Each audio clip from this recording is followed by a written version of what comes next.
हमारे आराध्य भगवान श्री राम को मर्यादा पुरुषोत्तम माना जाता है, जिसका अर्थ है एक ऐसा पुरुष जो सबसे उत्तम है और जिसके पास गुणों का भंडार है और जो कि मर्यादा में रहता है। तो एक ऐसा पुरुष जिसको इतनी बड़ी उपाधि मिली है और जो कि क्षत्रिय भी है। क्षत्रिय धर्म के अनुसार कोई भी क्षत्रिय किसी स्त्री, ब्राह्मण और निहत्थे पर वार नहीं करते थे। तो श्री राम ने फिर क्यों ताड़का का वध किया और क्यों उन्होंने अपने धर्म के विपरीत जाके ये कार्य किया, या फिर ऐसा ताड़का ने क्या अपराध किया था जिसके कारण श्री राम को मर्यादा से परे जाकर उसका वध तक करना पड़ा। आज की इस वीडियो में हम आपको इस सत्य से परिचित कराएंगे। बस आपको यह वीडियो लास्ट तक देखनी होगी।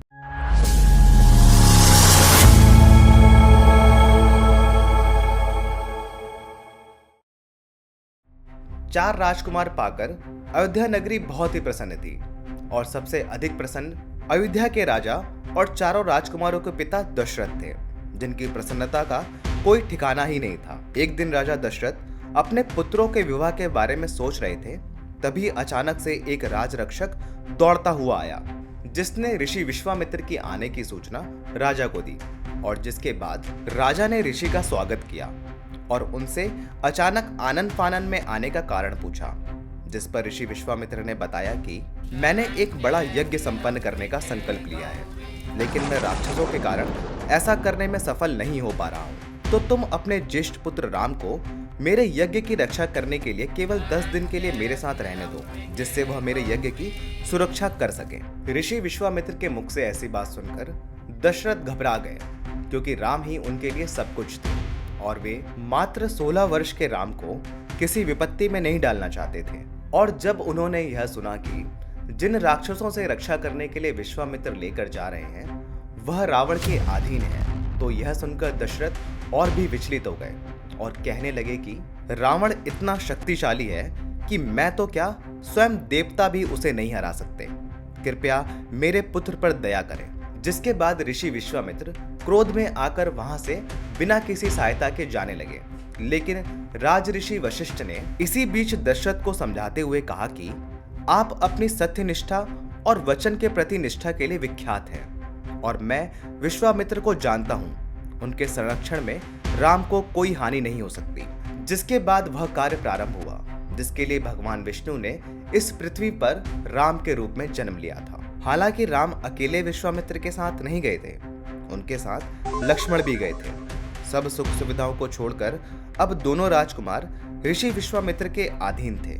हालांकि राज ऋषि वशिष्ठ ने सभी राजकुमारों को एक गुरु और ऋषि के साथ मर्यादा में रहने के लिए पहले से ही प्रशिक्षित किया हुआ था। दोनों राजकुमारों को लेकर ऋषि विश्वामित्र अयोध्या से निकल पड़े और उस जंगल में जा पहुंचे जिसे ताड़का ने अपना बसेरा बनाया हुआ था। ताड़का ने जिस स्थान को अपना बसेरा बनाया हुआ था वह एक समय पर बहुत ही सुंदर और समृद्ध शहरों में से एक था। ब्रह्मा जी के दिए वरदान के कारण उस नरभक्षी राक्षसी के पास 1000 हाथियों का बल था, जिसका प्रयोग करके उसने मालदा और करुषा नामक समृद्ध शहरों को तहस नहस करना प्रारंभ किया। उसने भोजन के लिए वहां के नागरिकों तक को मार डाला और पूरे क्षेत्र को बर्बाद करके एक घने जंगल में परिवर्तित कर दिया था। जब राम और लक्ष्मण ऋषि विश्वामित्र के साथ उस स्थान पर पहुंचे तो ऋषि ने ताड़का द्वारा किया हुआ सर्वनाश उनको दिखाया और बोले कि यह नरभक्षी राक्षसी आज भी इस जगह को तहस नहस कर रही है और यदि हमें इस जंगल में प्रवेश करके आगे बढ़ना है तो इसका वध अवश्य करना होगा। लेकिन राम को समझ नहीं आ रहा था। ऐसा लग रहा था कि वह किसी दुविधा में फंस चुके हैं, क्योंकि गुरु वशिष्ठ द्वारा पढ़ाए गए सभी शास्त्रों में स्त्रियों और ब्राह्मण हत्या को घोर पाप बताया गया है। निसंदेह ताड़का एक राक्षसी थी, लेकिन आखिर में वह थी तो एक स्त्री ही। ऋषि विश्वामित्र ने जब राम को देखा तो वे तुरंत ही उनके मन की बात समझ गए थे। जिसके बाद ऋषि ने राम से कहा कि ताड़का जैसी राक्षसी को मारने में तुम्हें कोई संदेह नहीं होना चाहिए, क्योंकि तुम एक राजकुमार हो और उसके नाते तुम्हारे लिए सर्वोपरि तुम्हारी प्रजा की सुरक्षा है। अपनी प्रजा के लिए जैसे एक राजा हर प्रकार के कार्य के लिए तत्पर रहता है, वैसे ही राजकुमार का भी कर्तव्य होता है, चाहे फिर वह निर्णय कोमल हो या फिर कठोर, चाहे फिर वह निर्णय पुण्य हो या प्रत्यक्षता पापपूर्ण। इसलिए संकोच ना करें और इस राक्षसी का वध करके अधर्म को समाप्त करें। जिसमें धर्म का एक भी गुण नहीं है। जिसके बाद ऋषि की आज्ञानुसार राम जी ने अपना धनुष तैयार किया और जोर से उसकी डोर खींची।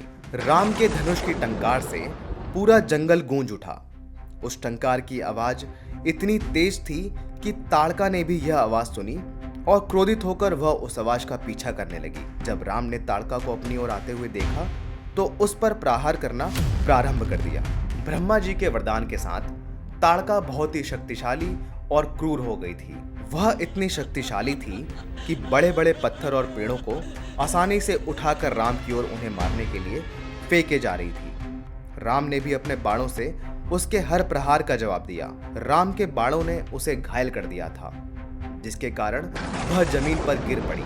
लेकिन ऋषि विश्वामित्र के प्रोत्साहन के बाद भी राम ताड़का को मारने के लिए स्वयं को तैयार नहीं कर पा रहे थे और लक्ष्मण से बोले कि यह राक्षसी एक स्त्री है और मैं इसे नहीं मार सकता, लेकिन मारने के स्थान पर मैं इसके नाक कान काटकर विकलांग बना सकता हूँ। लेकिन ताड़का ने राजकुमारों पर कोई दया नहीं दिखाई और भ्रम पैदा करने वाली शक्तियों का सहारा लेकर उन पर क्रूरता से आक्रमण करना प्रारंभ कर दिया।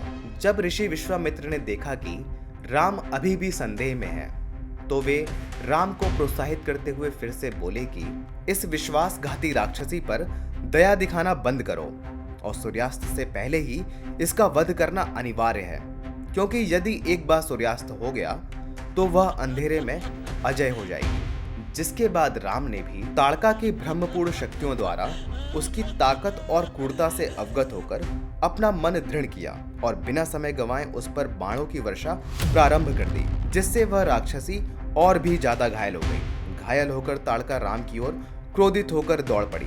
गुस्से में पागल ताड़का को अपनी ओर आता देख राम ने एक घातक बाण चलाया और एक अचूक निशाने से ताड़का की छाती चीरकर उसका वध कर दिया और ताड़का के आतंक से पूरे जंगल और वहां के निवासियों को हमेशा के लिए मुक्त कर दिया।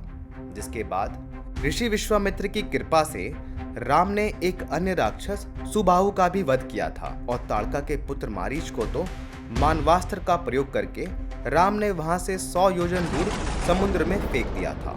जिसके बाद वायुवास्त्र का प्रयोग करके शेष राक्षसों को भी मार डाला।